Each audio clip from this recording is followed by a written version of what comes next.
Welcome back to Gen ZU. Last week I posted a tier list video about Biden, and that seemed to go over very well with you guys, so I thought, what better thing to talk about than the new potential nominee, Kamala Harris.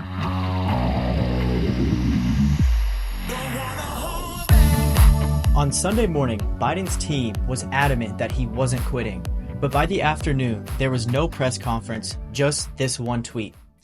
I've decided not to accept the nomination and to focus on my duties as president for the remainder of my term. In his announcement, President Biden reflected on his first major decision as the party nominee in 2020, which was picking Kamala Harris as his vice president. Dodgeball! And let the dodgeball slaughter begin! He called it the best decision he had made and offered his full support and endorsement for Kamala Harris to be the nominee of the Democratic Party. But the one question still remains. Is picking Kamala Harris to run against Trump a case of moving from the frying pan to the fire for the Democrats? Has Biden, in his final act, given his party a parting kiss of death by backing someone whose popularity has been even lower than his own for most of this year? Always pick the ugliest, worst choice, and you're off the hook. Now, whether you want to believe it or not, it is true that Biden himself had to go. And pretending to be fit enough to serve another term wouldn't have lasted forever. Even Kamala Harris knew he was losing his edge, as did the entire world during his presidency. This weekend it burns. But in this video, we will be focusing on Kamala Harris and if she is truly fit to run the most important job in the free world. Now, I got a couple clips lined up on Mrs. KH. Some bad, some worse. So let's take a look and see if she will truly be a better candidate than the Mr. Man himself, Biden. So, in this first clip, we will take a look at Kamala Harris during a press conference where she makes one crucial mistake. Vice President Kamala Harris touting the U.S. alliance with the wrong Korea while touring the demilitarized zone on her tour of Asia. So the United States shares a very important relationship, which is an alliance with the Republic of North Korea. And it is an alliance that is strong and enduring. The gaffe comes just a day after North Korea test-fired a ballistic missile towards the East Sea. So this is a perfect example of what foreign policy would look like under Ms. KH. You would think it is common knowledge that North Korea, bad, and South Korea, good, especially for the Vice President of America. But no. Under the rule of KH, we will be supporting the Nuke King himself. I think with mistakes like this, Biden's brain fog might actually be contagious. But in all seriousness, this is a complete embarrassment to our country. Having clips like this only solidifies a narrative that Americans are challenged for their brain cells. And we'll be moving on to the next clip. 13 days ago and not a minute to spare. We're in the middle of a crisis caused by this pandemic that is a public health crisis. We're looking at over 220 million Americans who just in the last several months died.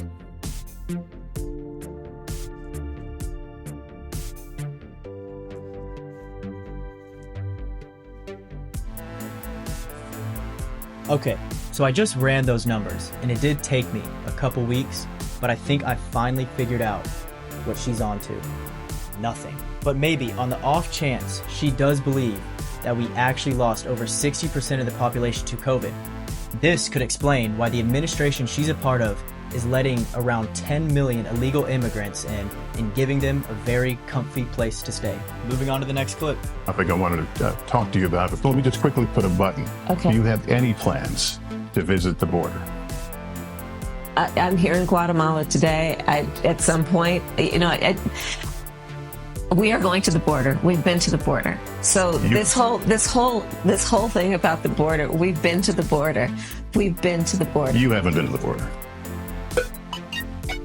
And I haven't been to Europe.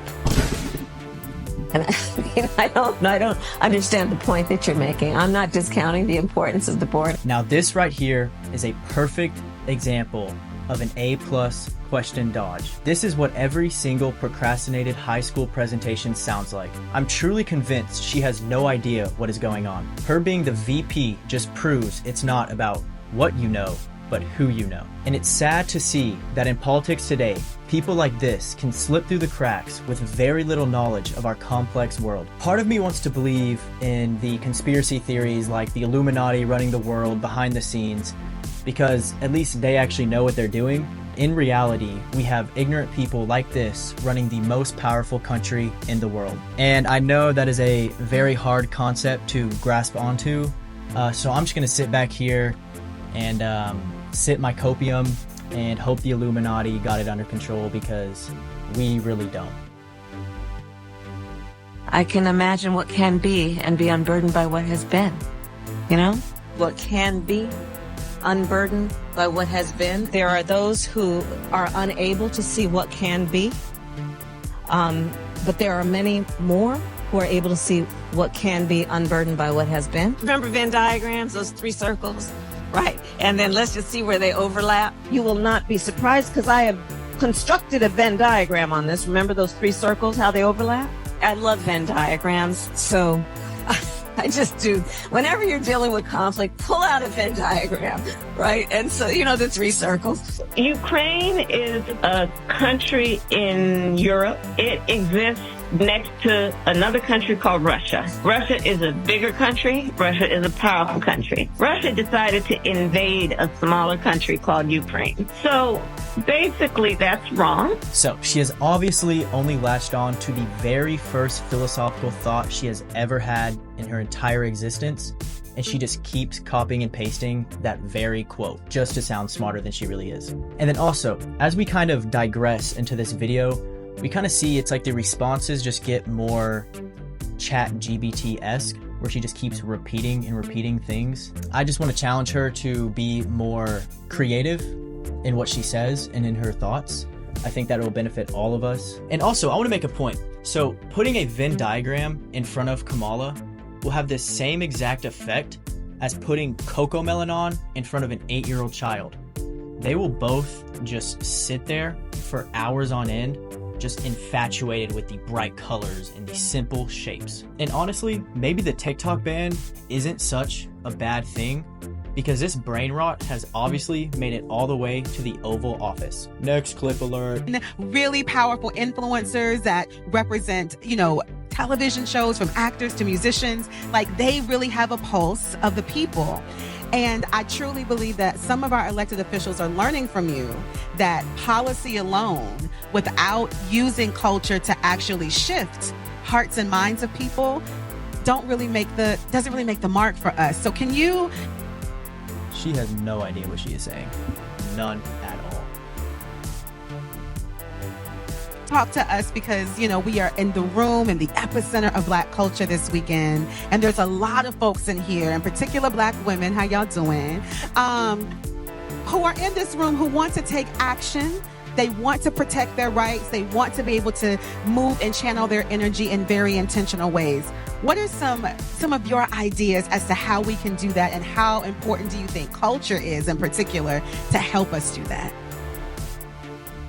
Well, I think culture is a reflection of our moment and our time, right? And present culture is the way we express how we're feeling about the moment. And we should always find times to express how we feel about the moment that is a reflection of joy, because you know, it comes in the morning. Now, in this clip particular, I can't get over the fact that she sounds exactly like. Have you ever had a dream that you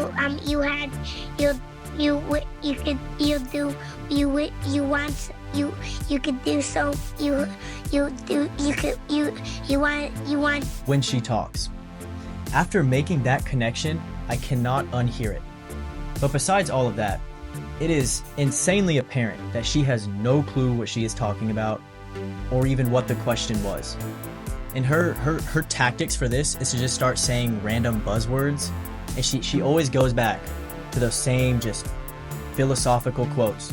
Just rinse and repeat, rinse and repeat, rinse and repeat, just to try to make any bit of sense. Despite her airheaded approach to politics, predominant figures like Bill and Hillary Clinton and even California Governor Gavin Newsom have thrown their support behind Harris. The momentum is building for her, and it's becoming clear that she will likely have a chance in November. But now let's pivot to the Republican side. Donald Trump and his allies are getting a little too cocky. Trump has made it clear he doesn't take Harris seriously, describing her in derogatory terms and dismissing her as a serious threat. Dismissing Kamala Harris could be a very crucial mistake. While her public image has been criticized, she has brought in significant fundraising for the Democrats, and the mainstream media is likely to push her campaign very hard. Now, the elephant in the room, she will probably, undoubtedly, play the identity politics card, appealing to the black voters and framing Trump as a threat to women's rights. Despite her challenges, Harris represents a new generation, although she's tied to the old policies of President Biden. The road ahead for Kamala Harris is going to be a tough one. She needs to campaign and debate in ways we haven't seen before, showing a level of competence and charisma that has been questioned in the past and in the present, because we just saw the clips. So, the big question stands. What do you think about this political shakeup?